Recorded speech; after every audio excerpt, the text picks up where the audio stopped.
to Bush Boy Beehives. Looking for delicious raw honey? Then look no further. Taste the difference with unique seasonal varieties of truly wildflower honey produced within healthy beehives, hand-packed to ensure all the beneficial enzymes and probiotics remain intact as live functional food. Visit them on their Facebook and also on their website at bushboysbeehives.com.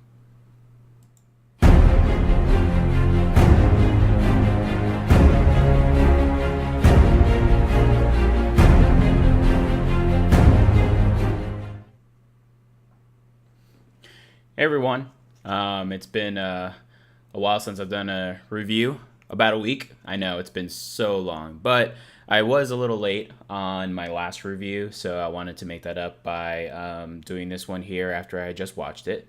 So I am doing my review today on Pacific Rim Uprising. I'm pretty excited about this. Sorry for those of you who are watching the video currently. My light bulbs in the office are completely out, so I figured this is better than waiting a few days, so I will not let it stop me. This was pretty cool because this weekend was my wife and I's 9-month anniversary since we've been married. 3 years and 9 months since we've been together. Yes, it was planned that well. And I was like, well, what would you like to do? And me personally, I've been wanting to see this movie. And she was like, you know what? I want to see robots face some monsters. And I was like, yes! I was like, you know what? Many of reasons why I married this woman. So we went to go see it together, and we saw it in the Dolby Cinema at AMC, the same theater that I spoke about in my Black Panther review. If you guys haven't seen that, you can go ahead and tune in now and watch that. It's a very good review. So we went to go ahead and see it. This one I've heard is excellent in IMAX as well, but being IMAX is a little too loud for my wife. The Dolby Cinema is just the right amount of audio and visual and just the experience overall. So this movie, now the first Pacific Rim was one of those, well, is it going to be like Transformers? And let's face it, Transformers over the years has turned in just explosions wherever it can be, zero story and absolutely nothing. However, the first Pacific Rim, directed by Guillermo del Toro, was awesome. I know many of you who have watched my previous reviews and know me personally know he is one of my favorite directors and coming close to my favorite with all the work he's done in recent time. But his vision of Pacific Rim was very Asian, movie-centric. And it worked very well with the monsters. That very Godzilla-like theme. And it worked so well. Here with Pacific Uprising, with him not being there, is very familiar to the Transformers script. And is it a bad thing? Yeah, I would say it is a bad thing. Because the first one had so much more, uniqueness to it. It had that flair. It had that quirkiness that made it, funny where it needed to be funny. And even though it's about monsters completely destroying everywhere. And let's face it, you want to go see this movie to watch monsters face robots, right? The story is pretty bland. It takes place after the first Pacific Rim, and where everything seems fine. It's been about 10 years since the monsters have been destroyed and wiped out, and John Boyega plays a guy known as Jake, and Jake happens to be the general who was played by Idris Elba in the first movie, son. Was he ever mentioned? I don't remember. I'd have to go watch it again. I have the movie, so I'd have to rewatch it to see. But he just pops out of nowhere. He's nowhere near his father. He was in the program but left, so he's just pretty much like this delinquent. Well, come to find out, he ends up getting re-enlisted by meeting this girl in this junkyard who happens to find this, very powerful cell that, powers up the Jaegers, right? And it's pretty interesting how it all comes together. But in the end, it's so dry. And when it does come down to, okay, let's go ahead and get these badass robots to fight these horrific creatures. You wait so long for that to happen in this movie that you lose that flair that the first one gave so dominantly. So the story for me was just very dragged out, and it was okay and basic at most. Unfortunately, I felt story wise it was exactly like a Transformer script, and I guess that just happens. Acting wise, this was another disappointing part. I think probably the best person who stood out was the new one. Let me just get her name because I forgot here. Kaylee Spaney. I hope I said that right, but she plays Amara in this, who is, as I spoke of before, the girl that John Boyega's character Jake runs into in the scrapyard. She's actually really, really good. I think she stood out mainly because me personally, I've never seen her. And in this type of role, for her to stand out like that against John Boyega and Scott Eastwood, it was pretty well done. I liked her character a lot. I think she played her role very well. There were some times where I felt like the script itself and the lines given weren't well met for those types of scenes, but overall, I felt her character was the best. John Boyega's performance is okay. I mean, we've known him now in a few movies, more dominantly the new Star Wars series, and his character in there is pretty much the same. He's a very, dried out, kind of, I got this, I know what I'm doing type thing. This very dominant attitude. And we see that here again, but it seems so weak, especially since his father was his great general and he's supposed to play that. And I think that's why the story dies down so much, is because it's something we've seen before, right? We've seen that someone is supposed to take the shoes of somebody great, whether it's family, brother, anything along those lines of history, but then they don't meet up to those expectations and they're sort of an outcast. And then once they come to, they end up trying to be something that they're not and somehow overcome all that. It's a story that we've seen 100, maybe even more times, and it just doesn't lay well with the acting overall. Scott Eastwood's character was good. I liked it more at the beginning of the story than I did at the end. But overall, the acting was okay at minimal. I really wanted to see some really powerful, very dramatic stuff. And there does happen at times, but overall, it's just not where it needs to be, especially coming from a sequel.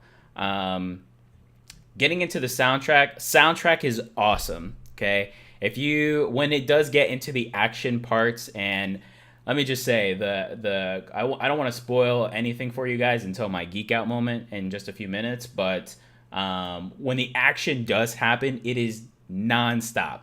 It is nonstop, so much that you almost forget how basic the story is, and you just sit and enjoy what is happening. But I'll go ahead and play you guys a piece, as I always do, of the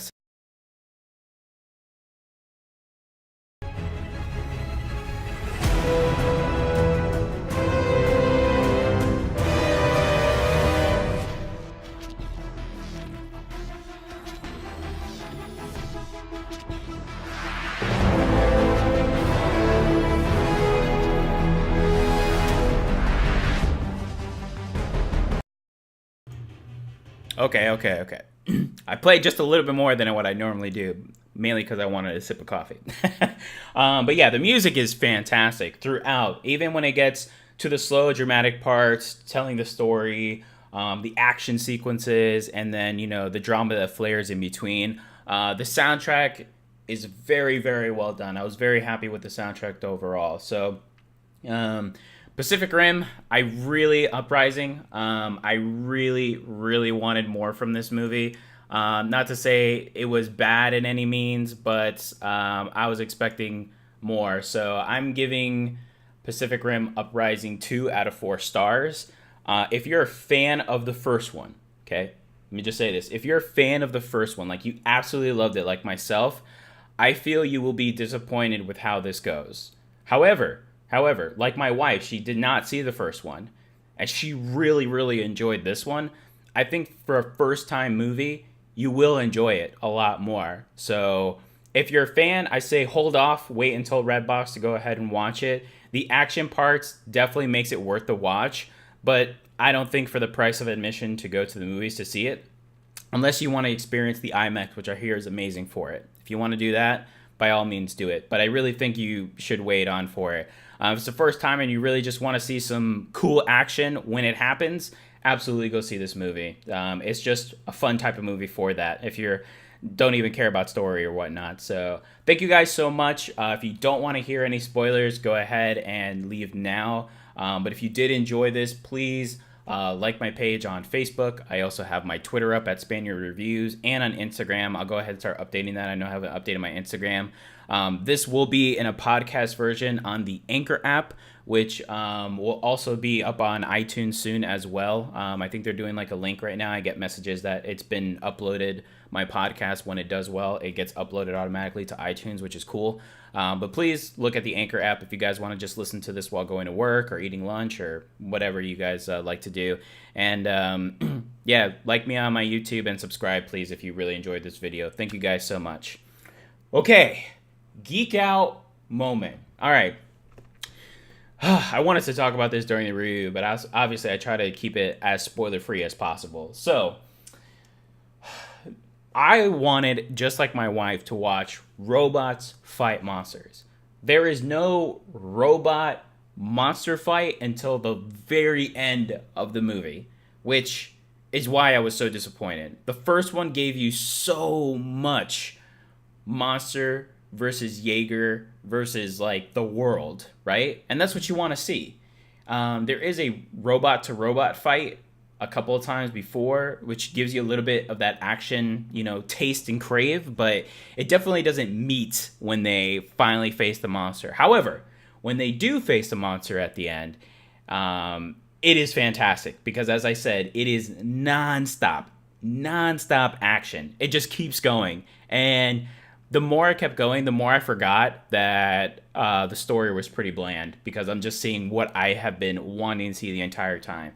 And in watching in this particular theater, the audio and the shaking of the chairs and just, the whole cinematic experience was just, it was on par. It was on par. So there's about 4 Jaegers that are fighting 3 monsters in the city, right? I believe it's in Tokyo. And they're trying to stop them because now they know that it's their ultimate plan, right? These aliens that came from the rift. And it is just so cool to see the whole fighting and the buildings blowing up. And, it's towards the end, right? Towards the end, the monsters end up combining almost like, back in the old days where like Transformers or something like that, they would combine to make like this huge ultimate machine. This is a monster version. So these tiny little monsters start coming out of the ground, and they help the 3 monsters combine together to make this huge, gigantic beast. And it is so intense. It's so intense to see because they end up being about 6 times the size of the Jaegers when they were about the same, if not smaller. So this dominant creature just starts destroying the Jaegers one by one. They're losing all of their pilots and the robots, and they're smashing. And there's these swords that are like chainsaws that they come out, and it is just fantastic action all the way up into the end. It does start slowing down before the very, very final piece of the film, but I think it needed that just to kind of help with a little bit of character development that was needed for 2 specific characters. I won't say who.